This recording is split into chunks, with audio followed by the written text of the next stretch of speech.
Welcome to Zwide Media. If you're new to this channel, please subscribe. Don't forget to like, comment, and share. Here's a new video for today. Enjoy.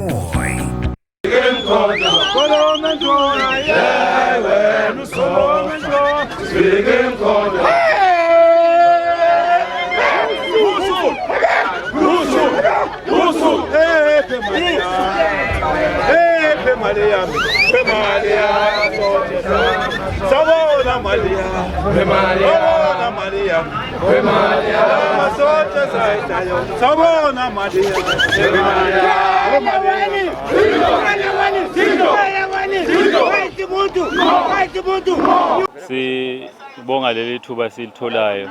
Umcimbi namuhla umkhosi wobuntu. Umkhosi wobuntu ilapho isizwe sibonga khona abantu osuke besebenza kahle, benza kahle isizweni. Abantu osuke besebenza kahle nasemphakathini noma ngabe akusona isizwe senkosi yakwa Gumede. Ngeze isibonelo nje njengosomatekisi. Osomatekisi bamasibambisana ejozini omkhuze ongwavumo. Sibabongela ukuthi noma ngabe baya kuphi eGoli noma ngabe bazoya eThekwini, ingozi azikho eseyibikwayo kuleminyaka eminingi.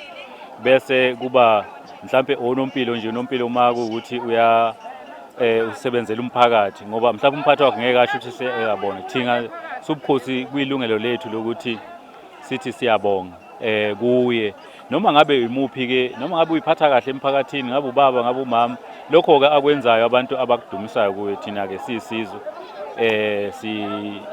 sithanda ukumbonga nangokudla ke kwesintu kokukhona okwakudliwa sinamasi enkomo yasekhaya sino kudla okufakwa amakinati inkukhu ngendlela okwakwenziwa ngayo udala sinobhatata sinentiba sinodonca okwelona olwalisebenze esikhundleni samakinati kakhulu nje ilokho ke kakhulu bese kuba ke ne competition ethe khona awengane zesikole mayelana nomarala ngoba sinenkinga yemiyane kulendawo nxa uthi amanzi maningi kakhulu sigakwe imfula namaxhaphosi kanjalo neskimu manje silethe imiyane eminingi lolo hlelo olukuthena imiyane ukuthi ingashisi for kubantu nalo belukhona nekole ku competition lona cishe usuku lanamhlanje sikwenza namuhla.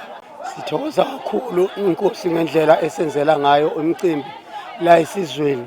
Ukwenza kwayo umcimbi kwenza sonke isikhathi abantu bahlale bezazi ukuthi bangamaZulu nanokuthi sonke isikhathi yakhombisa Inkosi ukuthi kufanele ukuthi ihlale enzele isizwe sayo konke okuhle okwenzakalayo ngoba umphakathi uyadinga ukuthi uhlale ulwazi onalo njengoba nje kuthintwa umalaleveva. Siyabonga kakhulu ukuthi egcineni kufike konke nomaphutalende abe khona ukuze kugcine egcineni wonke umuntu ahlale azi ngomalaleveva ukuthi uyingozi kangakanani nanokuthi abantu bayeke ukuthi uma kuzofika abamalaleveva banqabe ukuthi kufuthwe ezindlini. Siyakhuthaza kakhulu ukuthi sonke isikhathi uma bafika abantu bamalaleveva sivule izindlu bafuthe ngoba kwakhona kudala umalaleveva wayeukhona kodwa abantu abadala babevuma ukuthi izindlu zifuthwe. Manje sesiyaxakeka uma ukuthi khona abantu abakhiye izindlu bakhiyela ukuthi kungafuthwa endlini zabo. Singathokoza kakhulu ukuthi lumlayezo okhona namhla kanje ungene kubantu ugxilile kakhulu ngoba impilo zabantu lezi sibhekele nazo. Siyathokoza kakhulu.